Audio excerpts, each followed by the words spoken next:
Assalamualaikum warahmatullahi wabarakatuh. Perkenalkan, nama saya Septi Amelia Borumanalu. NPM saya 2311467, Prodi Pendidikan Olahraga kelas 23B. Di sini saya akan menjelaskan tentang infografis yang telah saya buat dengan tema perbedaan kiamat, kubro, dan sugro. Berikut penjelasannya. Percaya kepada hari kiamat termasuk rukun iman, yaitu rukun iman yang kelima, percaya kepada hari akhir. Setiap muslim wajib mengimani rukun iman, yaitu salah satunya percaya kepada hari akhir. Seperti yang kita ketahui, kiamat itu ada dua. Yang pertama, kiamat kubro atau yang disebut juga kiamat besar, dan yang kedua adalah kiamat kecil atau kiamat sugro.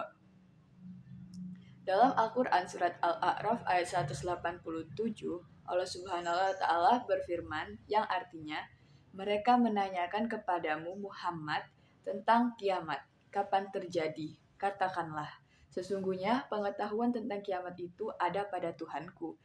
Tidak ada seorang pun yang dapat menjelaskan waktu terjadinya selain Dia. Kiamat itu sangat berat, hura-huranya bagi makhluk yang di langit dan di bumi. Tidak akan datang kepadamu kecuali secara tiba-tiba. Mereka bertanya kepadamu seakan-akan engkau mengetahuinya. Katakanlah Muhammad, sesungguhnya pengetahuan tentang hari kiamat ada pada Allah, tetapi kebanyakan manusia tidak mengetahui.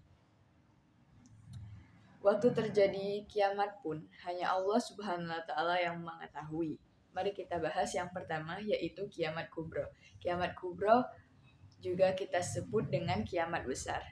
Dalam bahasa Arab, kubro artinya besar.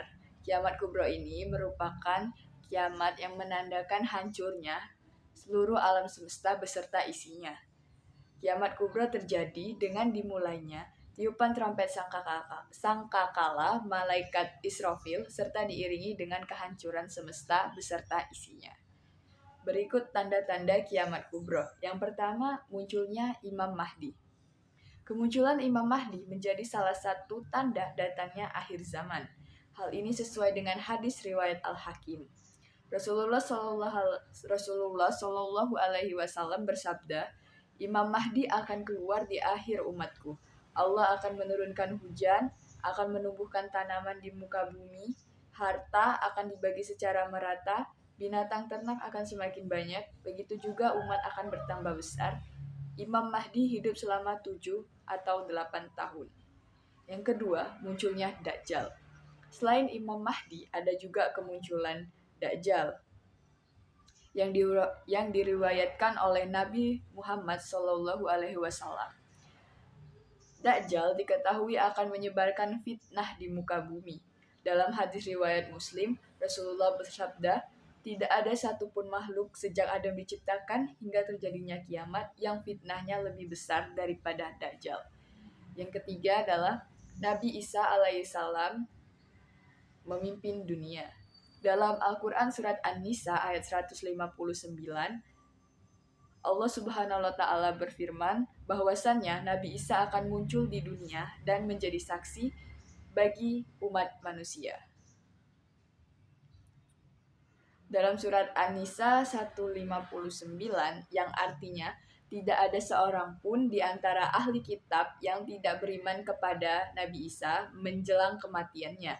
Dan pada hari kiamat, dia atau Nabi Isa akan menjadi saksi mereka. Yang keempat, munculnya Ya'juj dan Ma'juj.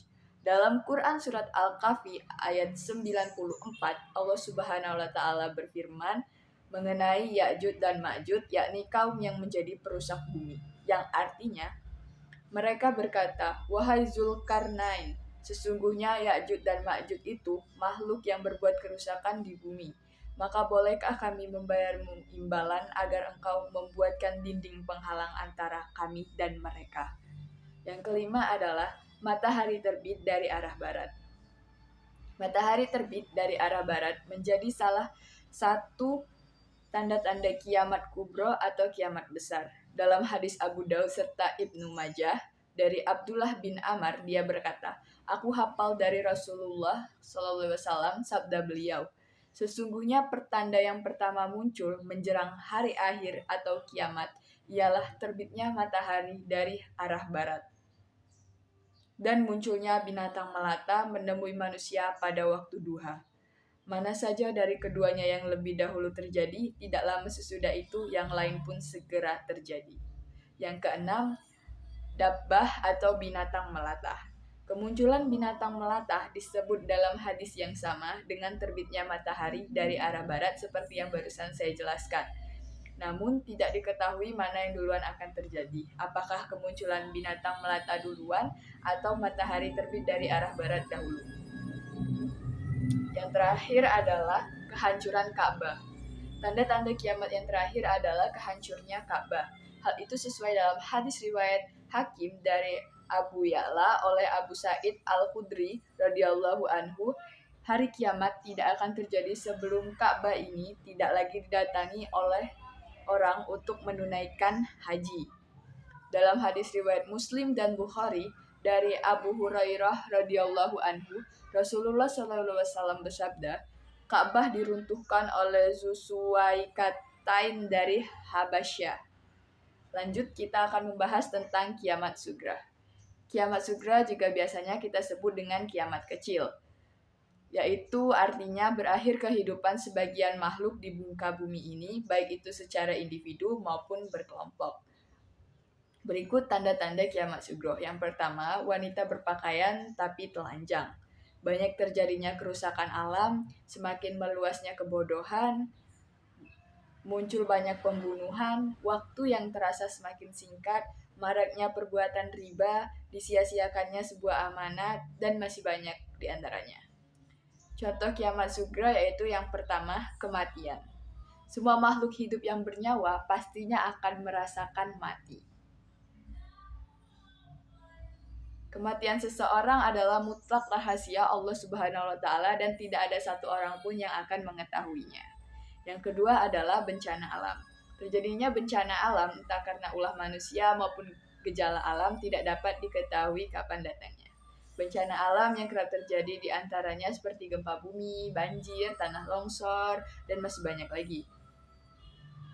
Baiklah, saya rasa sudah cukup penjelasan dari saya. Saya akhiri. Wassalamualaikum warahmatullahi wabarakatuh.